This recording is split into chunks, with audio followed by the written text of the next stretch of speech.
ಮಸೂದೆ ಮಂಡಿಸಿದ್ದಾರೆ. ಅದನ್ನ ಕಾನೂನು ರೂಪದಲ್ಲಿ ಆಗ್ಬೇಕು. ದೇವರಾಜ ಅರಸು ಅವರು ಅವತ್ತು ಕುರಿ ಅಭಿವೃದ್ಧಿ ಮಂಡಳಿನ ಮಾಡಿದ್ರು, ಅವ್ರು ಮುಖ್ಯಮಂತ್ರಿಗಳಾಗಿದ್ದಾರೆ. ನಾನು ಅದನ್ನ ಅಬ್ಸರ್ವ್ ಮಾಡಿದೆ. ಯಾವುದೇ ಫೋಟೋದಲ್ಲಿ ಕೂಡ, ಯಾವುದೇ ಬ್ಯಾನರ್ಗಳಲ್ಲಿ ದೇವರಾಜ ಅರಸುರವರ ಫೋಟೋವನ್ನು ದಯಮಾಡಿ ಹಾಕಿ.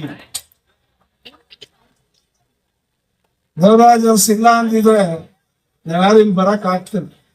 ಅವ್ರು ಕೊಟ್ಟಂತ 600 ವರದಿಯಿಂದ ನಾವೆಲ್ಲ ಹಿಂದೆ ವಿದ್ಯಾವಂತರಾಗಿದ್ದೇವೆ, ಅಧಿಕಾರಿಗಳಾಗಿದ್ದೇವೆ, ದೊಡ್ಡ ದೊಡ್ಡ ಉದ್ಯಮಿಗಳಾಗಿದ್ದೇವೆ. ದೇವರಾಜ ಅರಸು ಇಲ್ಲ ಅಂದ್ರೆ ನಾವ್ಯಾರು ಕೂಡ ಇನ್ನೂ ಎಲ್ಲ ಸಮಾಜದ ಮುಖಂಡರಿಗೆ ಭಂಡಾರದ ಸ್ವಾಗತ.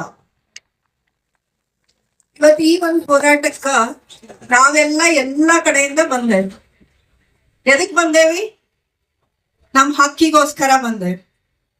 ಇವತ್ತು ಎಷ್ಟೋ ಕುರಿ ಜೋಗದ ಕುರಿ ಕಾಯ್ಕೊಂಡ್ ಹೋಗ್ತಿರ್ತಾರ. ಅವ್ರಿಗೆ ನೀರ್ ಕುಡಿಬೇಕಂದ್ರು ಎಲ್ಲಾದ್ರೂ ನೀರಿರಲ್ಲ. ಊಟ ಮಾಡ್ಬೇಕಂದ್ರ ಹಸು ಆದ್ರೂ ಯಾವ್ದಾರ ಒಂದ್ ಊರಿಗೆ ಹೋದ್ರೆ ಅಲ್ಲಿ ಊಟ ಸಿಗ್ತೈತಿ.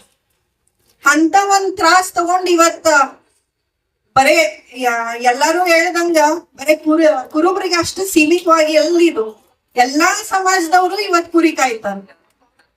ಇವತ್ತು ಸರ್ಕಾರಕ್ಕೆ ನಮ್ದೆಲ್ಲ ಒಂದ್ ಮನವಿ ಏನಂದ್ರೆ, ಇವತ್ ಕುರಿಗಾರರು ಹೋಗ್ಬೇಕಾದ್ರ ತಮ್ಮ ಮಕ್ಕಳನ್ನು ಕರ್ಕೊಂಡು ಹೋಗ್ತಿರ್ತಾರ.